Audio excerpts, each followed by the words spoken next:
La extinción es la desaparición total de una especie en el planeta. Puede ser causada por los cambios ambientales provocados por fenómenos naturales, como el volcanismo o la caída de meteoritos. Las condiciones cambian drásticamente. Algunos grupos de seres vivos no sobreviven a ellas y se extinguen. Sin embargo, en los últimos años, la gran mayoría de las extinciones de flora y fauna se deben al impacto directo de las actividades humanas.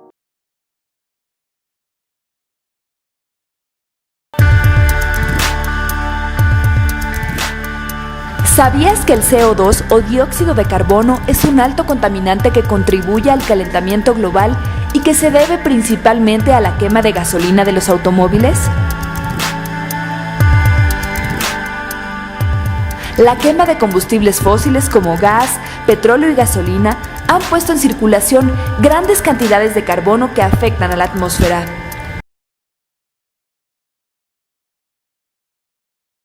¿Pero qué es un nicho ecológico? Se denomina así a la estrategia de supervivencia utilizada por una especie para alimentarse, competir con otras especies, evitar ser atacada y evitar ser comida. Es decir, el nicho ecológico es el papel funcional de un organismo dentro del hábitat, cómo actúa bajo determinadas condiciones ambientales como la temperatura, el pH, la humedad y el suelo. El papel que desempeñan los individuos de una especie es único en cualquier ecosistema dado. En ecosistemas semejantes se pueden reconocer las mismas profesiones como polinizadores, dispersores de semilla, carroñeros y descomponedores de materia orgánica.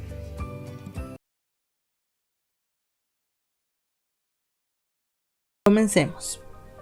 La erosión es un fenómeno de desgaste y deterioro de la superficie terrestre, debido a factores naturales como el clima, tipo y caracterización del suelo, topografía y cantidad de vegetación, y puede ser agudizada por acciones humanas que causan un desequilibrio ecológico, generando pérdida de nutrientes del suelo, generación de tierra estéril, además de desertificación y cambio climático. Naturalmente, la erosión ocurre por medio de 3 etapas distintas e incluye una etapa de desprendimiento que ocurre por desintegración de las rocas de la superficie terrestre por distintos procesos de meteorización, ya sea mecánica o química.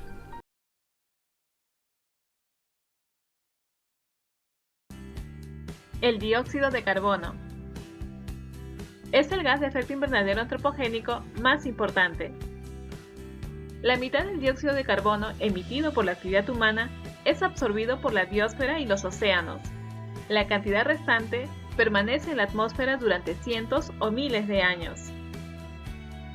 Las principales causas de las emisiones de dióxido de carbono son la quema de combustibles fósiles, la producción de cementos, la deforestación y la degradación forestal, entre otros.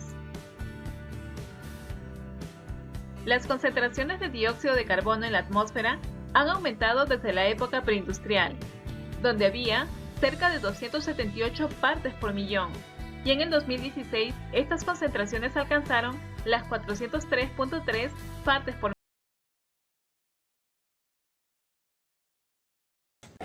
Dentro de la definición de biodiversidad es muy importante reconocer 3 atributos principales que determinan y constituyen la diversidad biológica de un área. Número 1, la composición, que se refiere a la identificación de los elementos dentro de los diferentes niveles de la organización biológica. Número 2 está la estructura, que se refiere a cómo tales elementos están físicamente organizados. Y número 3, función, que se refiere a los procesos ecológicos a través de los cuales interactúan la composición y la estructura.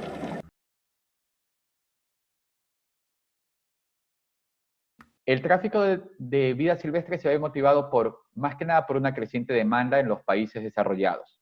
Los principales factores que afectan dicha demanda son el valor médico y afrodisíaco percibido de algunas de estas especies, el estatus que se puede derivar por poseer ciertas especies o ciertos productos derivados de algunos animales, por ejemplo, como es el caso del marfil que se obtiene de los elefantes, o algo que se llama las compras oportunistas, que son impulsadas por el deseo de poseer mascotas exóticas y plantas raras.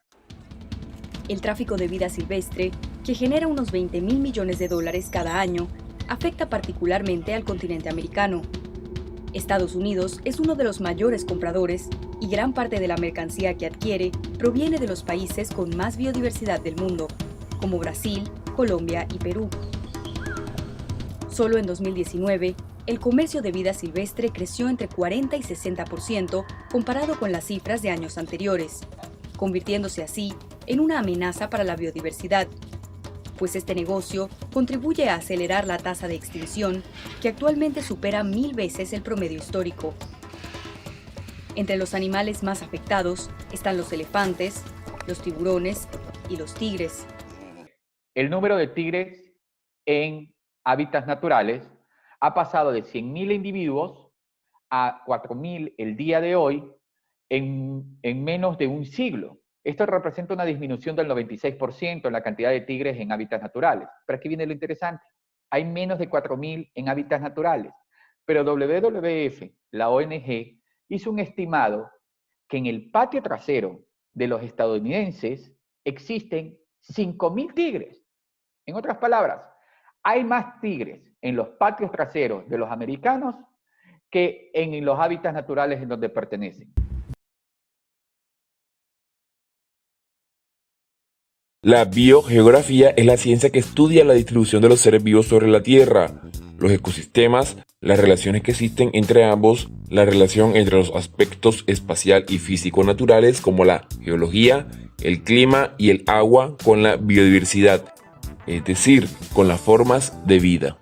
También esta ciencia investiga dónde están localizados los seres vivos, por qué se localizan en un determinado lugar y cómo varían espacialmente.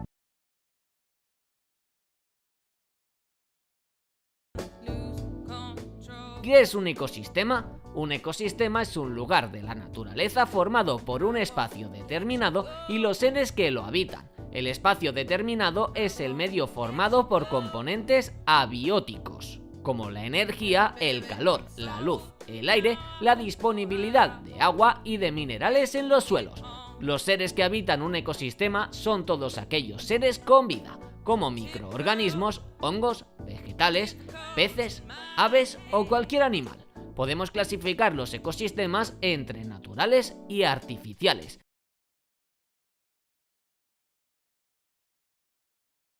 Se conoce como humus al mantillo o la capa superior del suelo, rico en residuos orgánicos que proviene de la descomposición de organismos y microorganismos benéficos como hongos y bacterias. La palabra humus es de origen latina, que significa tierra.